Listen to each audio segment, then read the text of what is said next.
And then I'll bring you in about.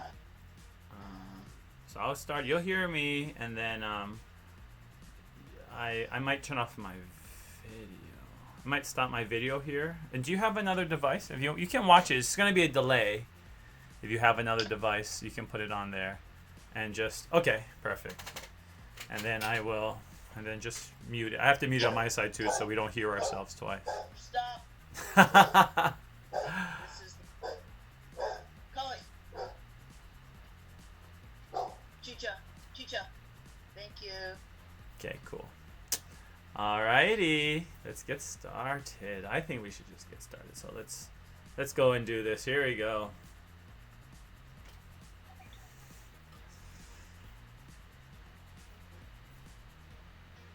We're live here at Hawaii Sports Fans, the Hawaii Sports Fans Facebook page. You can also find us on YouTube. You can find us on Instagram. You can find us on Twitter. So go check us out, Hawaii Sports Fans. We got a lot of great videos from our adventures all over the world. And this year alone, we had some great adventures with Hawaii Sports Fans. Starting in January with the NFC Championship game, we were there at Levi's to see the Packers play the Niners, who eventually went on to the Super Bowl. Also, while we were up there, we did Chase Center, the new home of the Golden State Warriors.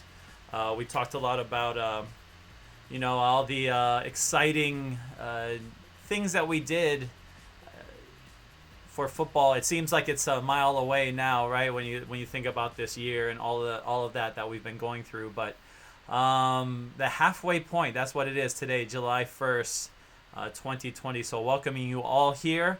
And now this gives us a chance to also... going back to that, this great year of 2020, we ended up there also to see the Chiefs and the Niners playing the Super Bowl. So Super Bowl, cannot stress you more. We'll talk about that later in the show as well, whether we're going to even have sports the rest of 2020, whether we'll have, fans is one thing, but even seeing if it's going to happen on the field is another. So there's a lot of challenges and a lot of obstacles yet to come for the world of sports, but we're going to talk about that here with Sean Eyman later in the show. And we'll have Tom Kitaguchi of the Warrior Nation. So all of those on the Warrior Nation Facebook page, you'll be able to hear from Tom himself, Tom Kitaguchi.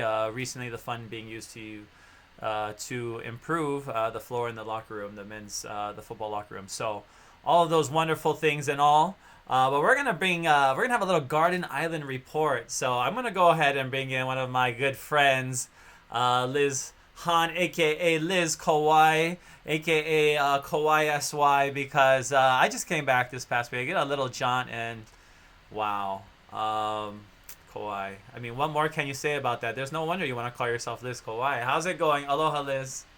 Hey, how's it? It's so great to be here in Doc Sports, man. It's been such a long time. It has. I mean, we look back at last season and all of the wonderful accomplishments of our UH football team in 2019. And what do you think about when you think about last year? What pops into your mind the most? Well, it was the loss at the end. The loss of the coach. That affected me the most. Yes. But you know what? Everything works out for the best. And UH football has never been about just individuals. It's been about the whole state of Hawaii. Absolutely. And football has brought us together. And that's why I became a psycho. I was just watching your video interview with Colt Brennan, and I have to say that Colt Brennan, in every way, is a role model for me and football, because I have mixed feelings. I didn't let my own kids play football because I felt it was too dangerous. Yeah. I thought it was not putting the person before the game. And but when Colt came to town, and when Hawaii was caught up in this wonderful spirit of teamwork, like I'd never seen it before, then I was hooked. And then not only that, but certain airlines put a little special $9 go to a game and afford to go to a game, and so I became a season ticket holder, and I became a psycho. I started watching, reading the news, and I started looking at the blog that Stephen Tsai put on. Yeah, so we have to definitely go over the word. We have to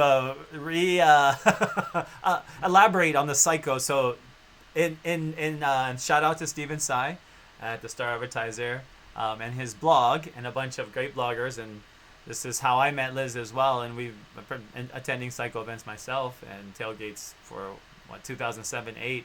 But shout out all of those, Jamie, no, I don't call Tommy, no, Tommy Ai, so I gotta give him a shout out because you're gonna be watching this as well, Kolkane on there on the board, but so many great people, the boasters, so I just want to, because we are a little psycho, I mean, it's okay to say psycho as well, but I just wanted to elaborate. We're talking about the Steven Side group, so Liz can elaborate with more as more as well.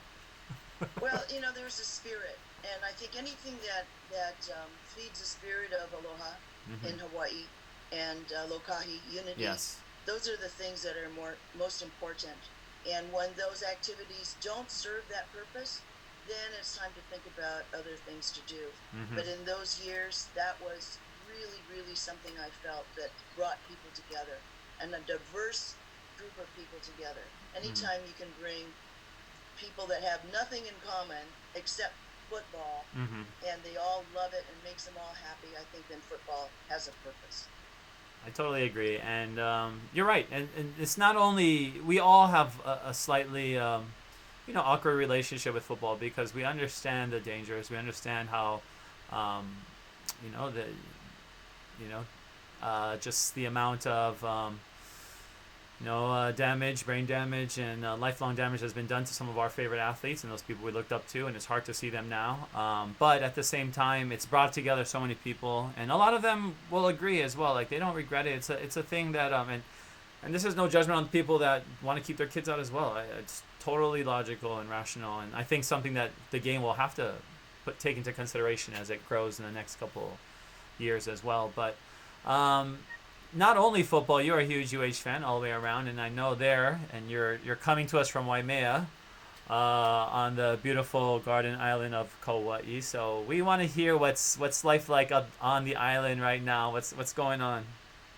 Well, we I guess the underlying thing that's going on is the COVID-19, and people have been trying to find ways to be relevant and still stay isolated and socially distancing and still be able to make a contribution. I think that's one thing about Hawaii. Hawaii's always been a doing place. It's not like a gimme. It's always been what we do for others. Of course. So I've gotten into gardening and sharing vegetables. Yeah, so I'm very lucky at sprouting seeds. And so what we're doing is we're sprouting seeds and we're sharing these vegetable starts with people to help them start their own little gardens at home, and it's good mind, release. It's very, very therapeutic to nurture something and watch it grow. And so that's what we've been doing lately. We've been sharing the spirit, and we've been sharing our vegetables. What kind of vegetables in particular?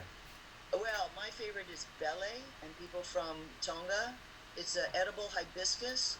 You can use it like luau leaf. It makes fantastic Hawaiian food, but you can eat it raw like spinach.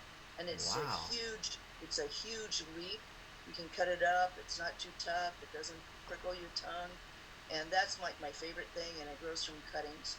Wow, bele. Okay, I'll have to look into that. Bele. And then the other thing that's really cool is pigeon peas.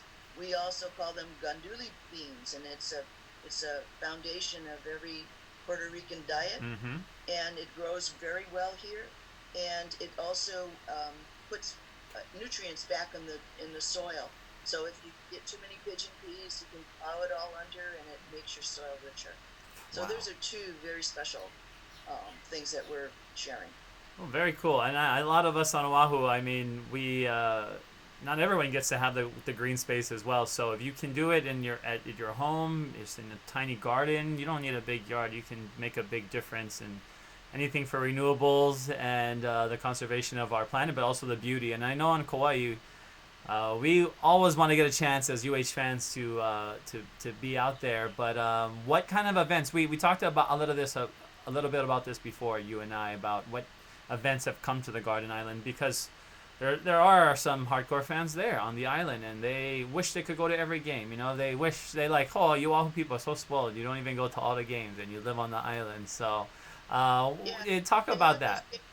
if they had those games here, the stadium would be full. I guarantee you, because we love our sports. We love Hawaii football, and every year we used to have an opportunity to meet the coaches. University of Hawaii at Kauai Community College, Marco Yama and the staff there, they put on a great Meet the Coach with Nakoa, sponsored by Nakoa. And we have gone through all the coaches, from the good, the bad, and the ugly. And we support the coaches no matter what, no matter what.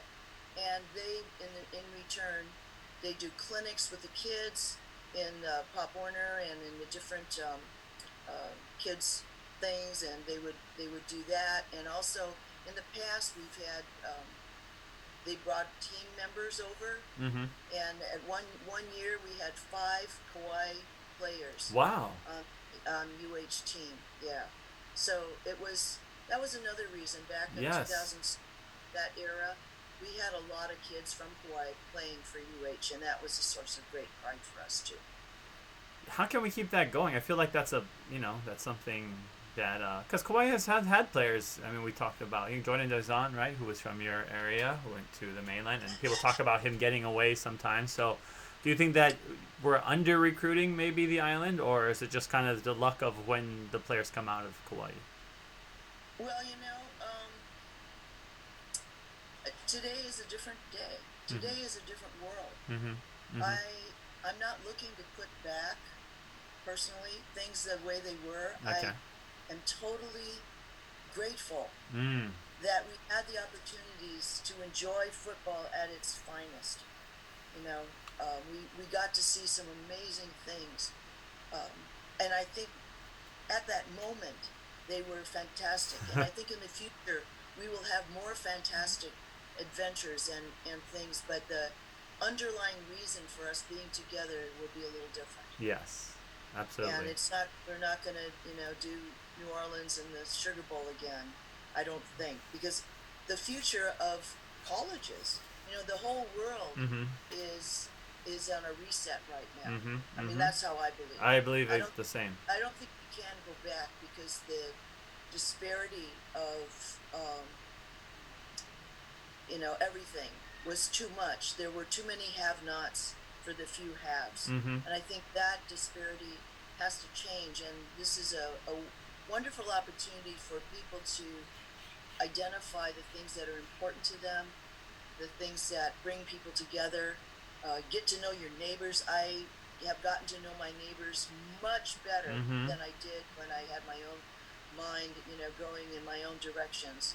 And this has been a wonderful healing time, even though it's kind of framed in the scenery of illness. I think there's more health to be gained out of this opportunity than there is illness. I totally agree, and that health is can be born out of one's, like you said, the introspection that we all, and I've been talking about this too through the pandemic, that we're all going through, and it's how many steps do you want to go down to really identify what the root is of kind of the angst and the pain and suffering in the world. And like you said, this is a good chance for a restart. So hopefully this reset will also get us as fans, will keep us still very united and very together, because it's kind of lonely not having those games, and we can only go back and watch so many. I guess we can continue to watch old games continually forever and ever, but what do you think, how do you think we can continue, I guess, as fans of Hawaii? Because we talked about this earlier, and I want to bring this up again, because I need to correct myself, because I did use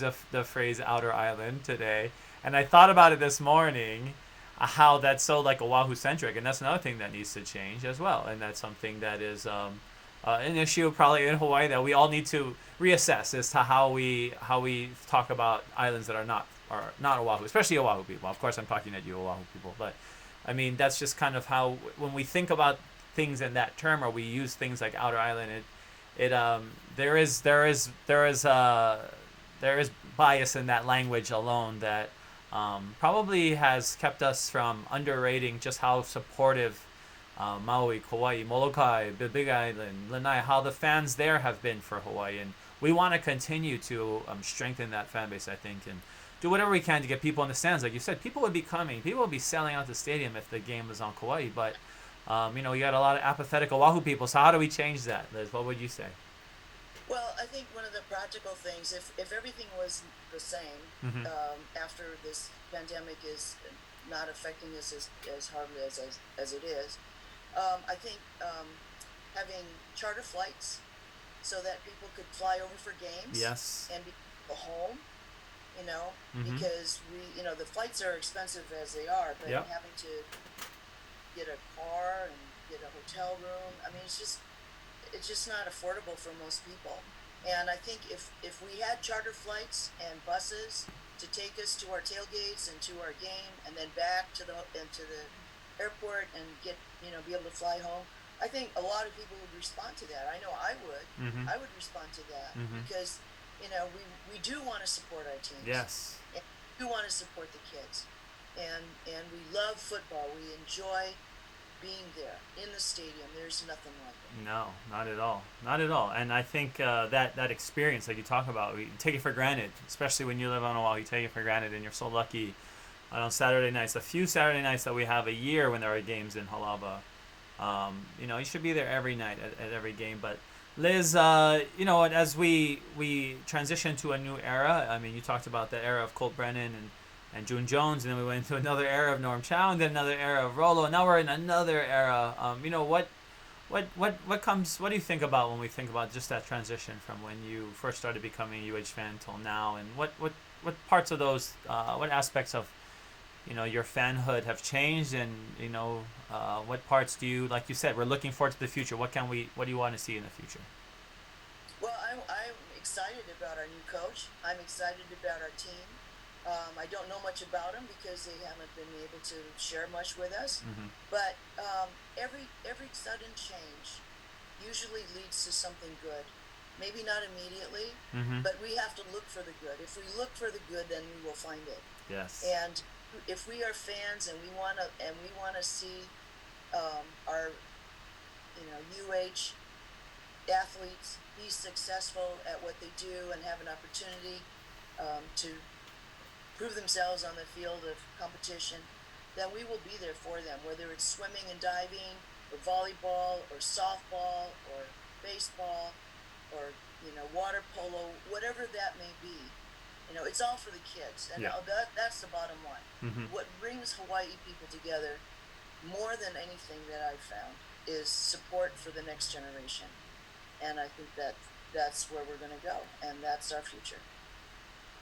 Beautiful, and that's a future we're super excited for, and lots of ideas, I think, Liz, that you've given me even personally for Hawaii sports fans, how we can really leverage and the support and embrace the support of the people of Kauai and Maui and all the islands, because we do need to grow the fan base from the ground up again. But just so grateful for your time, Liz, and we'll see you in the next one, okay? On our next Wayne Coito Show segment. Mahalo. Thanks so much. Great to be here. Aloha. Aloha.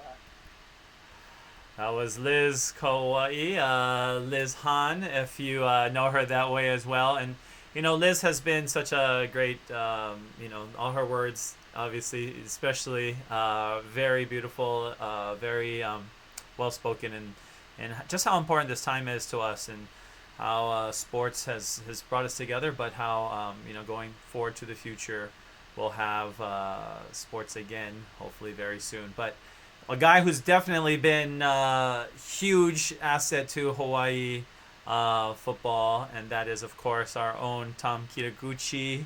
So I'm going to try and bring Tom in right now, waiting for Tom to get going. But Tom Kitaguchi, you might have seen him recently on a newscast as well, because he started a great Warrior Nation fund, and you can donate to the fund. He'll talk about that. So I'm trying to let Tom in right now, but we'll see, because Tom, okay, he said he said his internet is down and he has to restart. So we'll see. I don't know if Sean was ready. If Sean is ready to go, but Sean's not even here. Sean's watching, but he's not in the room. I told him he could be in the waiting room, so I guess we'll have to wait for Tom to come back on. But a lot of stuff going on in the world of sports today. If you got to go back and watch my Sunday show, I talked about the MLB restart, the Major League Baseball restart, the NFL restart, NBA restart, and now that we talk about restart, we've been talking about like MLS as well, Major League Soccer. They're in the bubble currently in Orlando, which is what the NBA is going to try and do, right? Is create a bubble to try and keep people. But the bubble already broke because FC Dallas already had a bunch of their players test positive in the bubble, inside of the bubble. So it's only, who knows how many people have been exposed at this point. And, that's why they're trying to start this early. But the first games are starting. It's already July, so games are going to be starting this month already. So it looks like Tom is connecting, but we need him to start his audio. And once we get Tom's audio in, we'll be good to go. So I see Tom's face now via our Zoom. Okay, Tom, can you hear me, Tom? Yes, I can. Okay, so we're gonna bring in our very own Tom Kitaguchi. 1 second, let me get Tom in here as well. Okay, now Tom, you're in here. Tom, can you turn down your other device? See, it's just like the radio, so you gotta turn down the volume on the other one because we're gonna get a feedback. But it's nice to. There you go, viewer right there in the background. We got Tom Kitaguchi, our Warrior Nation. He is the godfather of Warrior Nation. I feel like that's a more appropriate, maybe, for you, the godfather, because you've been around. You are a former UH athlete, tennis player at UH, and somebody that's who may have left the campus, but whose heart has never left it clearly, and who is still doing as much as he can to. Do whatever he can to support the team. He buys lots of tickets every year for games, and he also started the Warrior Nation Fund. So we just want to welcome him in. Aloha, Tom. Aloha, Wayne, and aloha, everybody. Good to be here. Well, Tom, when we talk about this upcoming season, what are your feelings like so far? I'm like Liz. I'm pretty excited with our new coach Graham. Looks like he's getting the program back on track, and it's pretty exciting with his new recruits. And he got new floors for the locker room thanks to our fund. Yeah, talk about that. Talk about the floors for the locker room. Yeah, well, I got a call from Kimo Kai, the head of the UH Foundation. Apparently, the floors in the locker room were like over 10 years old and looking like pretty bad. So before COVID hit, they got a bid of $60,000, but now they did all the floors for like under $20,000. Wow. $19,900, and great. Our fund paid for the 100% of it. So we're awesome. pretty stoked that our fund could have done something like this. So did you get a nameplate? Did you get a nameplate somewhere on the fund on the ground? I don't know. We got to go back and check it out, Tom. I want to see our name on there. I'm kidding. I know. Coach Graham said that whenever I get back to Oahu, that he'll show me the floor. So I'm looking forward to that. Yeah. What kind of floor is it? What did they add? They just put. It looks like a wood laminate with a big H on it. Okay, cool. Yeah. You didn't see the pictures? I saw the pictures. I didn't know if there was like a new, because they used to have like carpet. I remember back then. They used to go through a bunch of different flooring right there. Because this is the locker room that's in the Ching, that building that's next to Ching, right? Or which? I believe so. Yeah, I haven't been to the whole locker room. Well, not since my UH playing days in the mid '70s. So. What was it like playing for UH back then? Oh, it was great. Yeah, it was great. I was on the first UH men's tennis team that went to the mainland. Wow. 1972. Yeah. And of all places, that was my first trip to the mainland ever. And we went down to Mississippi. We stayed at the University of Southern Mississippi. Mm-hmm. Yeah, so that was a unique experience. Well, yeah. What was that like, being down there in Southern Mississippi back then? Wow. I know. Eye-opening experience. We stayed at the dorms. We ate in the cafeterias, and it was kind of fun.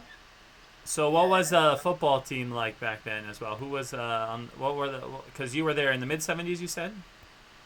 Yeah, I was there from 1970 to 1975. I started going to games at the Termite Palace. Okay.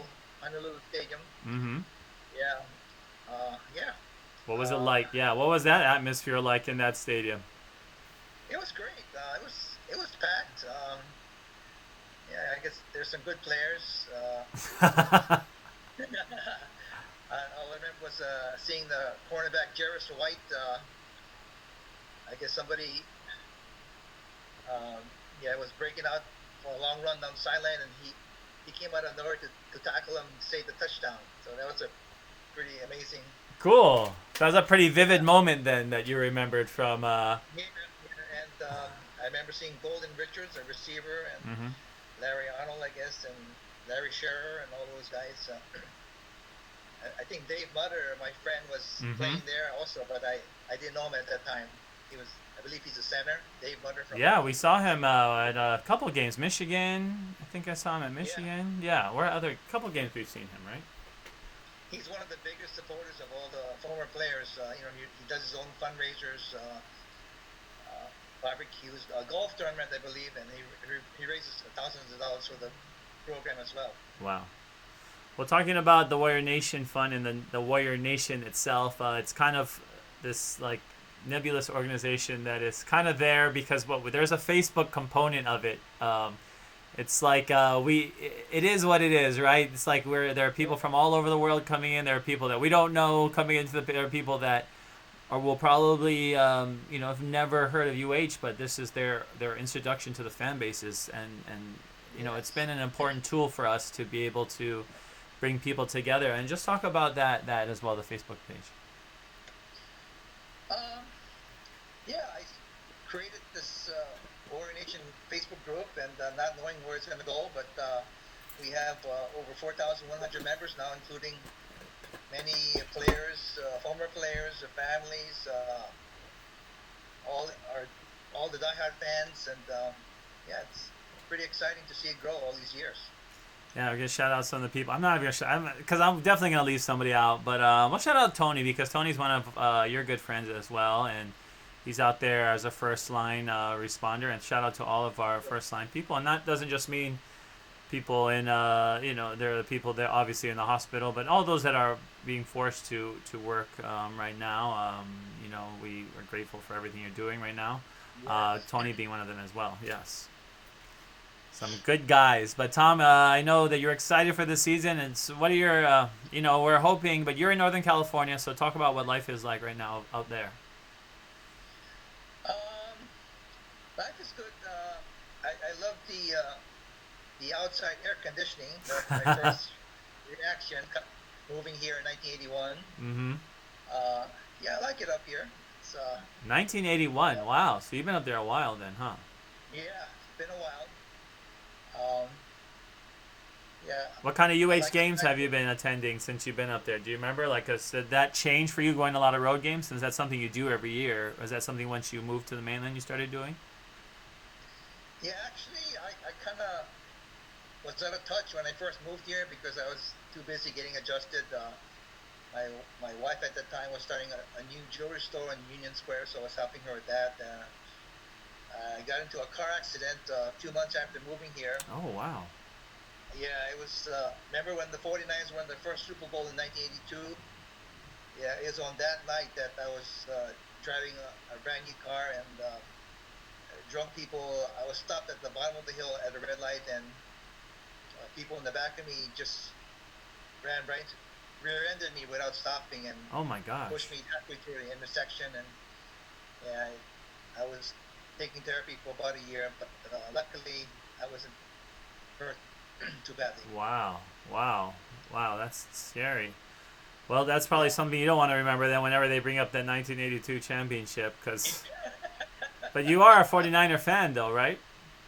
Yes, I am, but I'm a Hawaii fan 1,000 times That's more. right. That's why we're here to talk. So that's my only Niner shot. So that was the second one. But we're going to talk about UH football because, you've been somebody that is is notable amongst people that are at games, and you've been able to cultivate such a great list of, like you said, not just fans but former players and parents, and just talk about some of those relationships that you've made along the way and some that you remember as well.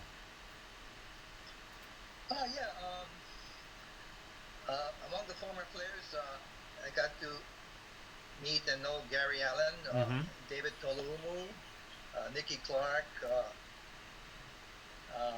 the bunch of those regular guys. I guess David takes charge of doing the tailgate at San Diego State. Mm-hmm. And then 2 years ago at Las Vegas, right before the UNLV game, I got to meet Dick Tomey for the first time. Bob Wagner. Actually, Dick called me and asked me if I could help promote his book for him. So I said sure, which Cool. I did. And and there were a lot of other former players at that, I guess, pre-tailgate the night before the game. Mm-hmm. Well, I mean, we've been lucky to, I know Fuchsia and I and so many others within the group have been brought together and been able to meet more and more people at the games, and it's great because I feel like we're starting to really see a tide change in the amount of people who are just interested in wanting to come out. So, I mean, talk about that, just the amount of new interest we're seeing people, even like the last UNLV game, how many people were there this past year? Yeah, it's great to see fans coming out from all over, like those new fans from, I guess, Nebraska. Yep. Yeah. Jimmy and Turner, we'll shout them out as well from Nebraska. That we met them at New Mexico. It's amazing how how wide the net is cast, really, and how unique we are as a program that people will jump on that bandwagon as well. Right. It's great to be a part of. Even if we lose a lot, it's still a great bandwagon to be a part of. Yeah.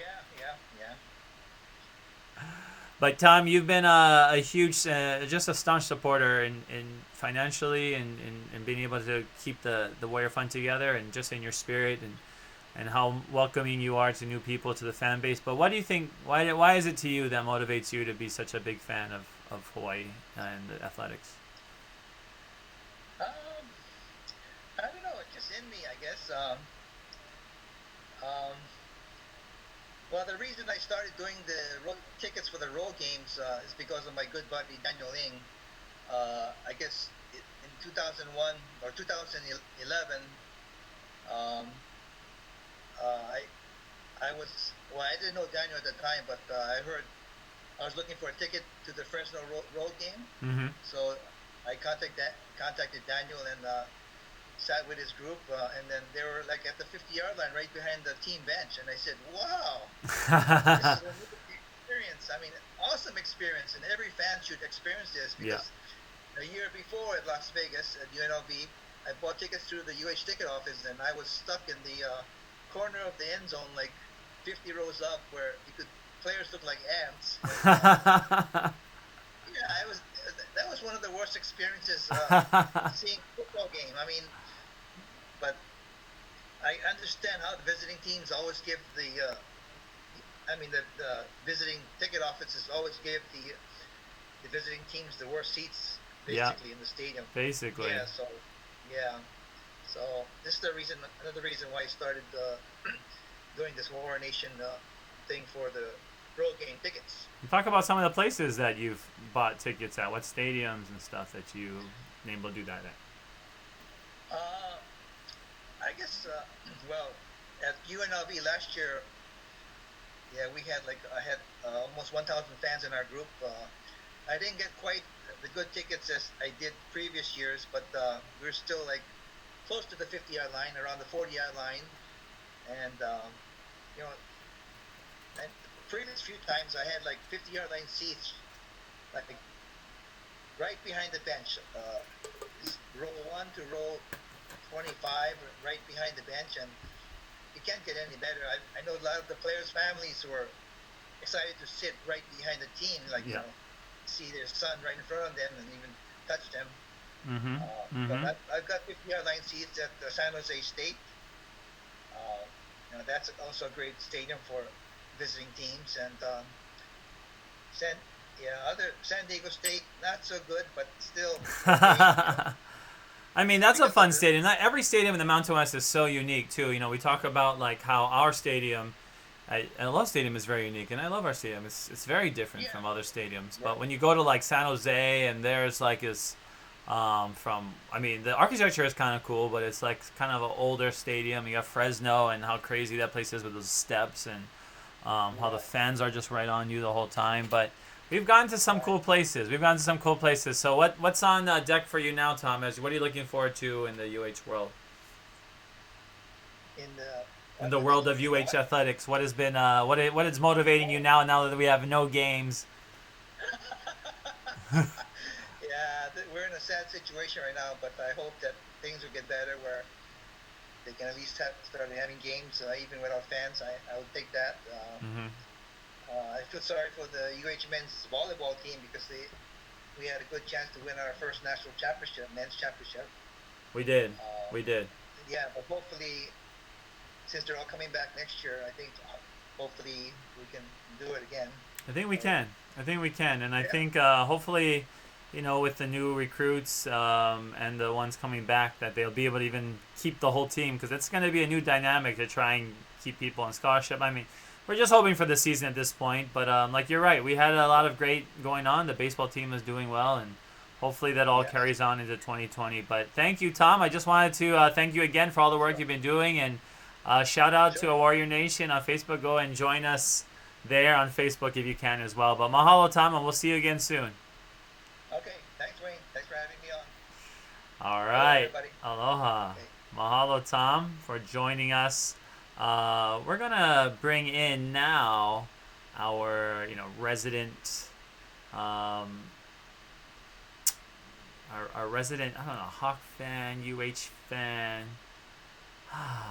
Because he always has something on his mind. He just got retweeted by a certain UH basketball legend today, so we'll bring him on right now as well, and that's of course our own. Or 1 second, once I get him over here. So we have some people in here. I need to move. Some people are still hanging out, which I appreciate that. We still have some great people waiting to get on, waiting to be brought back onto the show, maybe, because I still had Tom and Liz in there. And we had a great show so far, and just learning about so many UH fans. But this one I gotta bring in is, of course, one that has been thinking a lot lately about this football season, and not just this football season, but also all of the scenarios, the possible scenarios that we could have going on in this fall. And that's Sean Eyman. And Sean, what's up, man? What's been going on with you lately, bro? What's up, Wayne? Wow, how am I supposed to follow those two? Like, they're the nicest people. I know, we can't be nice anymore, all right? The niceness is over. Niceness is over. Now you just gotta talk for real kind now. So like, I've been friends with Liz on Facebook for about 9 years, and I bought my ticket for the Michigan game off Tom. Mm-hmm. I've never met either of them, but I know them. So I mean, they're just the nicest people. I'm just like, wow. I'm gonna try to be nice on this one. No, I think you might have to balance them out, so it's fine. Okay. But let's talk about something that we've been talking about now since I started doing these live streams, is like this is a pandemic driven start, what really all of this content, so everything really comes back to whether this pandemic, how long it's going to rage on for, and we're all kind of stuck in this right now, in this maze of trying to figure it out. But there has been a call recently, and this is something we've talked about. I brought this up back in April, just waiting till the spring to do football, and just because we're going to be rushing things, and we already are seeing issues getting the pro sports off the ground, which is phase one. I mean, college, we already have issues, and we're just letting them go back to campus, and we already have Mountain West schools testing. I don't know how much testing has been done on our program, but that's something that I wonder too. Any of our players have been tested. So, Sean, just talk about that, because you shared an article yesterday. Somebody talking about, I think it was somebody quoting Bill Plaschke from the LA Times, who way back in April as well talked about just kind of passing for the rest of 2020. But talk about where you are with that now as well. It's really frustrating, like the teams, they're not even, like, they're just reporting or they're just like showing up to the facility and they're getting tested, and then there's positive tests. Now, I know it's just the ones that are that get the negative tests that get the publicity, but I mean it's just pockets everywhere.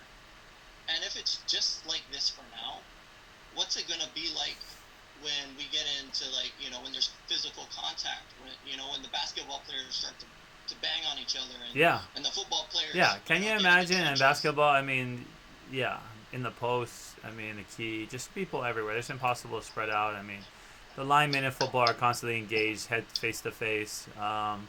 You know, it's one of those things where it's just an impossibility to keep things from spreading, especially something that spreads so easily like COVID. But do you think, you know, what so today, I know you had a chance to see President Lassner at UH, and he talked about the advisory board. So for those of you that don't know how conferences work, right, you know, the presidents of the schools make up the advisory board. Of course, the ADs are probably the ones that are going to be, not probably, they are the ones that are general liaisons between the conference and the program, but the presidents are at the end of the day signing off on everything, going to their own board of regents or wherever they have, and it just seems like they're spinning still. It just seemed like kind of a weak, and I think the leadership, that's something that's common right now in the U.S. Like, nobody wants to sit down and nobody wants to say anything. They're just passing it on, and that's what it felt like watching. And it's not all President Answer's fault. I mean, I'm not sure how he was in the meeting, if he was the aggressive guy that was trying to get them to go one way or the other. But it's sad when we have to wait for a few schools here and there to make announcements, and like we have to wait for the bandwagon effect to draw other schools in or something. But that's kind of frustrating. What was your take from that? Well, it's hard because, you know, football is the driving force for most athletic departments. So there's a need to push forward and try to have these games. But then at the same time, we've got this stuff just exploding all over the country. Yeah. And like, is it even feasible for us to have, you know, to try to even put on these games, to even, you know, practice? And are you doing more harm than good? Yeah. You know, by doing that, it's a loaded question, and it just seems like as we ramp up and we get closer to the season, our numbers continue to just go through the roof. Yeah. And we're not even doing a lot of testing. And like, what's going to happen when there's that close physical contact, and then you throw in like bringing people to a stadium? Yeah. You know, how is that going to work? I know UH is looking at maybe just having the season ticket holders. Yeah.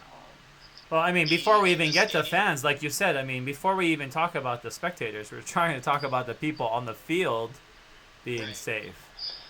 So therein lies the biggest problem, is trying to get the actual athletes and coaches to be made feel comfortable. And like we already know in the NBA, there are players that don't want to play, right? Dwight Howard already talking about he doesn't want to play, or he's not going to play, and you can't blame him. A lot of them, I mean, there are deaths in the NBA family. Right. So it's a very sensitive subject, but, you know, what do you take away from that as well?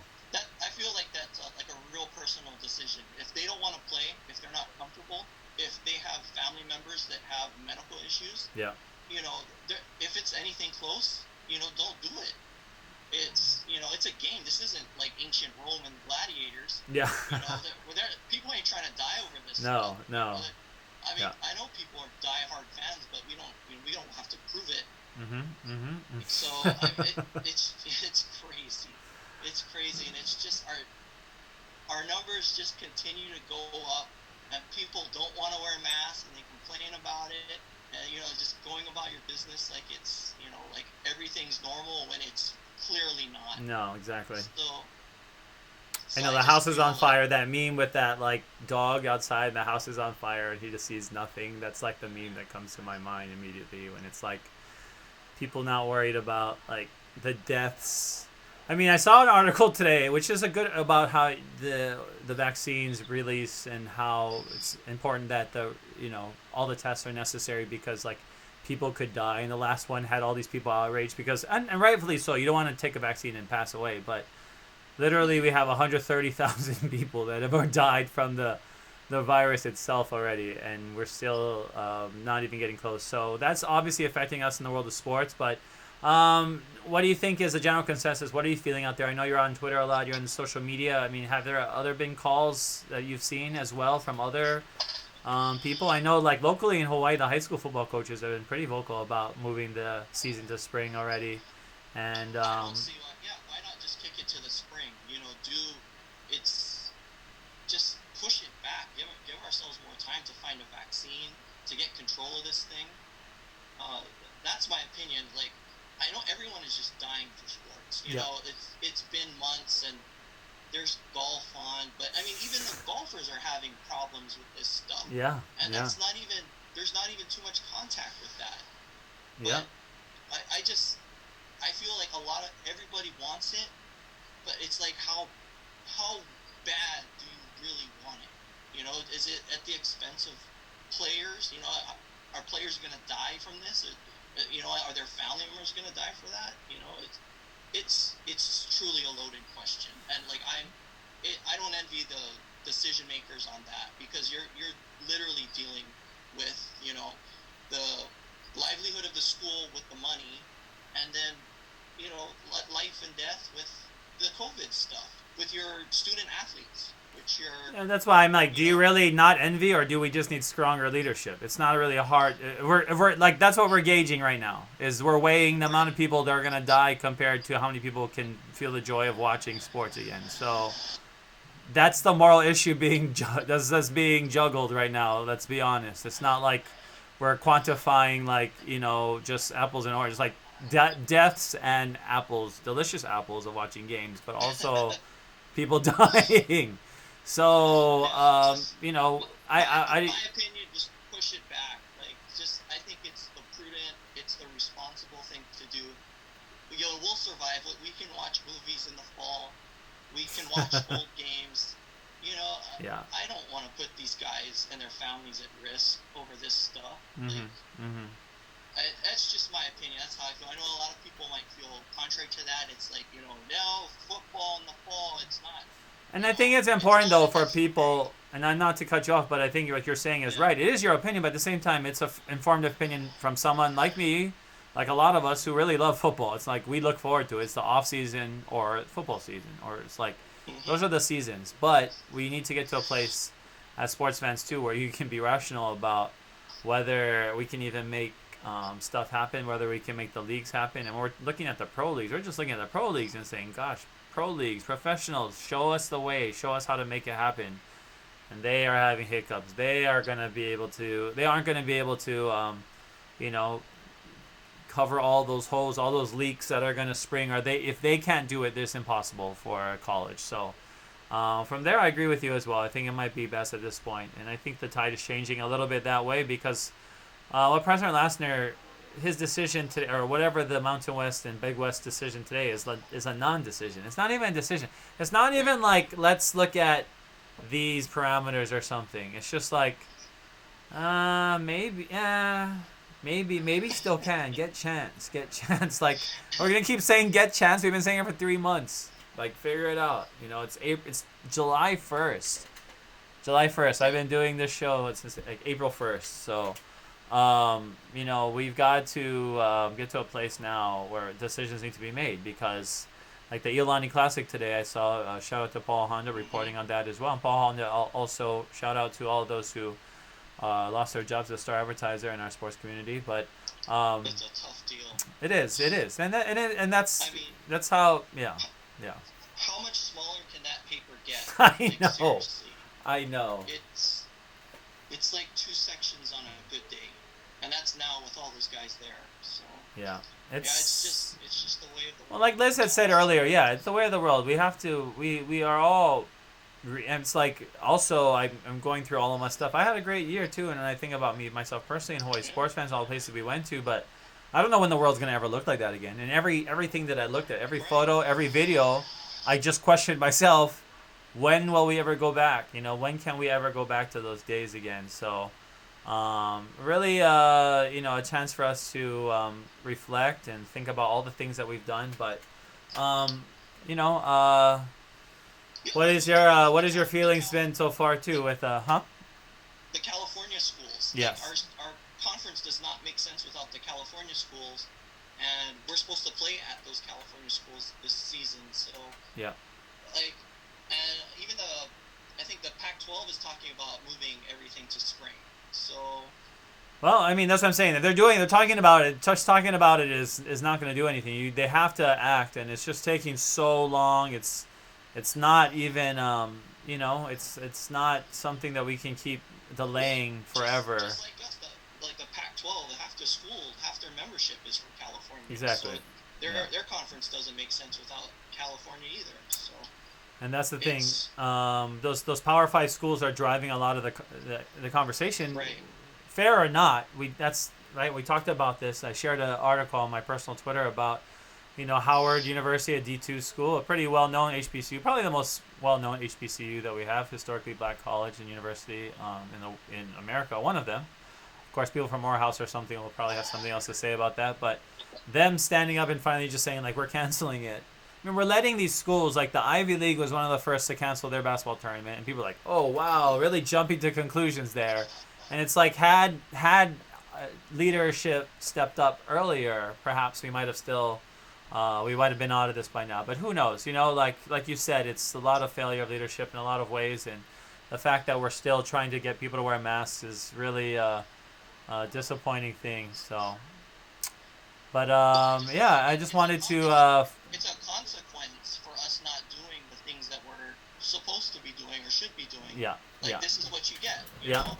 If you had done what you were supposed to do, we could have got control of this thing, and we could have had football in the fall. But you don't want to wear your mask in the grocery store, and you want to yell at people, and and look, and here we are. So. No, and that's where we are, and we are here at a place where people are now going to have to decide whether they want to wear a mask and hopefully get a football season, or at least, who knows? I mean, how much further can we push this? Because we were talking about, let's say, football season in March. Let's say football season in April. And we were saying it kind of in jest, too. I know my first post on Twitter was like during the lockdown, which I was in Los Angeles for a lot of it, and now I've been in Hawaii in quarantine. Now I've been in lockdown, but at the same time, it's nice to feel some semblance of normalcy being on our island. But I know this is all an illusion as well, because there is a huge wave coming, and it's gonna still hit us all. So that's something that we all need to consider as we go forward. But Sean, what else is on your mind? I know there's a lot that you've been thinking about lately in the world of Sean. But I'd like to welcome Cal State Bakersfield runners and the UC San Diego Tritons to the Big West. UH does not have to give you money. Oh, we don't. Is that in there? I didn't notice. Is that in there? Any new membership. Okay, good. Pay their own way, so. Well, let's get rid of the other ones too. All the other Right. travel subsidies. But Bakersfield, yes, that'll be interesting. CSU Bakersfield, another Cal State. I was surprised about Bakersfield. I'm not surprised about San Diego. I was, because the other UC California schools kind of look down on Bakersfield. So that was kind of surprising to me. Yeah, I mean, they needed. San Diego, Yeah. yeah. Big West is a very California obviously centric. I mean, we're the only non-California school, but I mean, I think they, like you talked about earlier, I hate when people use like the terms travel partner, because that's where we got screwed. That's where we got screwed. Absolutely. That's where we got screwed. They're like, oh, you don't have a natural travel partner, so therefore pay us all money to come to your school to play there. And that's literally what we're doing. So how do we do that without football or any revenue? I have no idea if we would by the time we get to that season. But San Diego, UC San Diego is a great campus. I love it. I worked there one summer, and when I was in college, and it was really beautiful. I love La Jolla, San Diego. It's right there. It'll be a fun trip. Yeah, it's in La Jolla. Very beautiful. Bakersfield. Not so much. Bakersfield is in the rich Central Valley of California, very beautiful agricultural land.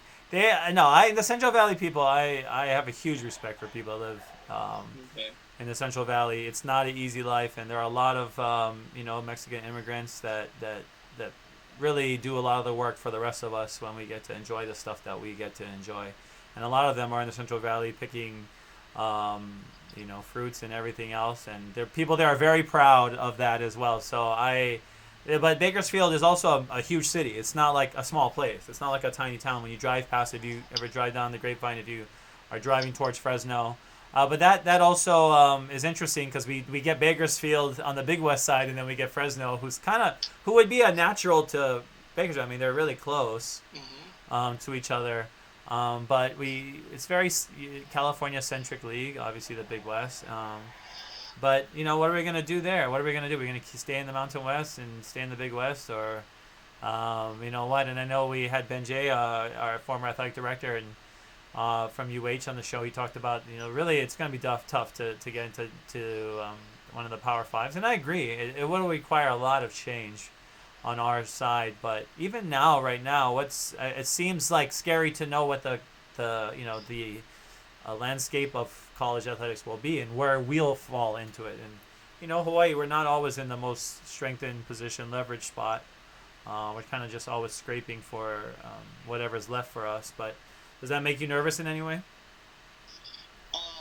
I think we were closer to Pac-12 membership 10 years ago than we are today, due to the fan support. UH does resemble a Pac-12 school academically. I'm not sure if we have the facilities that they're looking for or the population. Well, a lot of those will come. I mean, we have we got all that. I mean, but we need that's the thing is like the chicken or the egg, and like the commitment needs to be there. But Boise had the commitment. They just had to get some of those wins under their belt, and then they showed it. But then they lost commitment in a lot of ways to their own everyday fan. When you go and chase it. Sorry. One of the arguments I've heard against Hawaii being the Pac-12 is all those teams like to recruit here. Yeah. And the thinking is if they let us in for whatever reason. Well, what's happening right now? What's happening right now? Who are we keeping? I mean, that's not even. It's happening. And like literally, the SEC is recruiting in Hawaii now. So, I think in any way it will keep more people home because finally we'll be in a Power 5 team. Yeah. So, Coastal Carolina was recruiting in Hawaii. So like everybody's recruiting here. Everybody's going to recruit everywhere, and that's the thing with the internet too, though. Yeah, it's different with the internet. If they let us in, that more local boys would stay home to protect Pride Rock. Yes. And get that Pac-12 competition, so we would retain more players. But yeah. I think. At the end of the day, it takes commitment. Period. Right. It does. It's not like we don't have any resources. Like, we don't have any assets. It's how you play the cards. Academically, UH is there, but it's the facilities, and this is where the travel subs, that us paying the travel subs does not facilitate us putting money into the program. It's just getting siphoned out and given away. Yeah. And our geography is not our fault. I feel like the NCAA should subsidize that, if not all of it.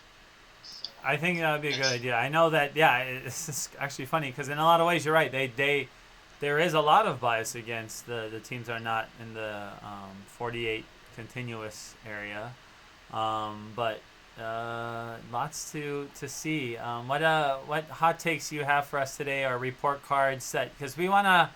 I know we usually get that after a game, but anything going on in the world? I know you are a little bit angsty about a certain receiver working out in Seattle. So Russell Wilson got busted for working out with DK Metcalf over the last couple days. So today he showed up with a new wide receiver at his training facility up in Seattle, and his name is Antonio Brown.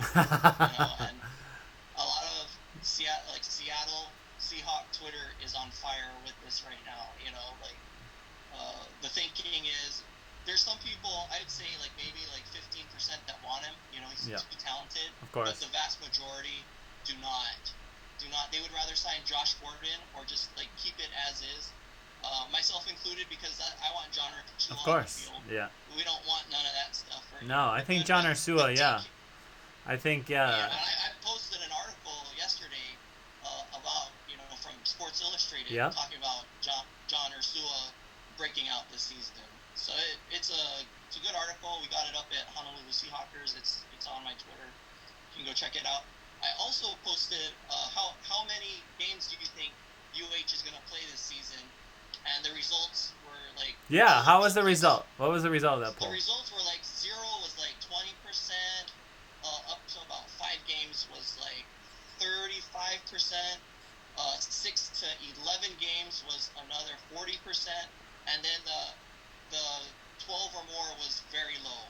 It was like maybe like 10%. So maybe all that together is 100. That's interesting because to me. Well, whatever, but it's all over the place. Yeah. Just like how the thinking is with this, like anything can happen. So.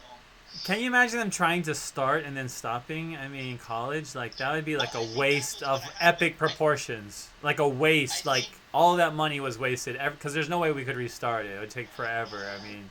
Right. Like you're gonna have teams that there's gonna be like a pocket of COVID, and they're gonna have to just forfeit, a game.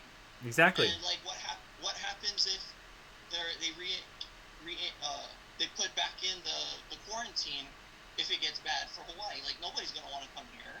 Yeah. So we're gonna have to forfeit. Yeah. So I think it's really on the Power 5. They're gonna want to push ahead, and like even the NFL.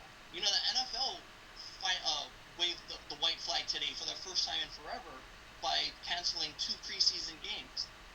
They canceled the first and the 4th preseason game, which they never do. I don't ever recall that. Like I think it was 9/11 the last time they canceled games.